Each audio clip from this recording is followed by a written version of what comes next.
ఇక ఉద్యోగులకు అదిరిపోయే గుడ్ న్యూస్. ఇక డిఏ, పీఆర్సీ విడుదలకు గ్రీన్ సిగ్నల్ అంటూ అప్డేట్ అయితే రావడం జరిగిందండి. అయితే ఇందుకు సంబంధించిన పూర్తి వివరాలైతే మన వీడియోలో తెలుసుకుందామండి. వీడియో మాత్రం ఎక్కడా స్కిప్ చేయకుండా చూడండి ఫ్రెండ్స్. అప్పుడే మనకి పూర్తి సమాచారం అయితే తెలుస్తుంది. ఇక లేట్ చేయకుండా వివరాల్లోకి వెళ్ళిపోదాము.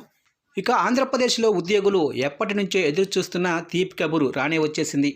గత రాష్ట్ర మంత్రివర్గ క్యాబినెట్ భేటీ సందర్భంగా ఈ శుభవార్త వస్తుందని భావించిన ఆఖరి క్షణంలో ఇది వాయిదా పడింది.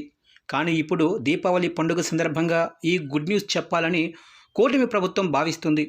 ఇక ఈ సందర్భంగా ఆర్థిక శాఖ ఉన్నతాధికారులతో రాష్ట్ర ప్రభుత్వ ప్రధాన కార్యదర్శి విజయానందన్ తుది చర్చలు జరుపుతున్నట్లు సమాచారం. ఇక వెంటనే రేపటిలోగా ఈ ప్రకటనను సీఎం చంద్రబాబు చేయబోతున్నారని తెలుస్తుంది.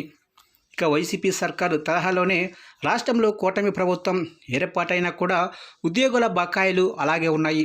దీంతోపాటు పీఆర్సీ ప్రకటన, ఇతర ఆర్థిక ప్రయోజనాలతో పాటు కమిషనర్ నియామకం, హెల్త్ కార్డుల వంటి అంశాలను పెండింగుల్లో పెట్టినట్లు తెలుస్తుంది.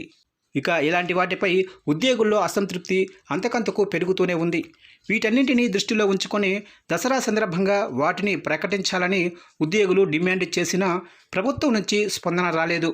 ఇక ఈ క్రమంలో ప్రభుత్వంపై మరింత అసంతృప్తి పెరిగిపోతుంది. ఇక ఉద్యోగుల బకాయిలను తీర్చే క్రమంలో శనివారం అంటే ఈరోజు సీఎం చంద్రబాబు అధ్యక్షతన అమరావతి సచివాలయంలో సీఎం విజయానందన్ ఆర్థిక శాఖతో పాటు ఇతర ఉన్నతాధికారులతో భేటీ అయ్యారు.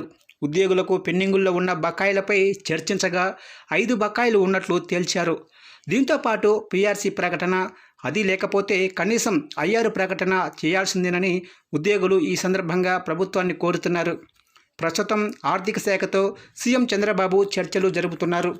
ఇప్పటి వరకు పెండింగుల్లో ఉన్న డిఏల్లో 1 విడుదల చేసినా దానికి 164 కోట్లు ఖర్చవుతుందని ఆర్థిక శాఖ అధికారులు నివేదించారు. ఇక ఈ క్రమంలో డిఏతో పాటు మరొక అంశంపైన కూడా కూటమి ప్రభుత్వం సానుకూలంగా ఉన్నట్లు తెలుస్తుంది. అయితే వీటన్నింటికీ ఎంత బడ్జెట్ అవుతుందనే క్లారిటీ వస్తే ప్రభుత్వం ఈ అంశంపై సానుకూలంగా స్పందించే అవకాశం అయితే ఉంది.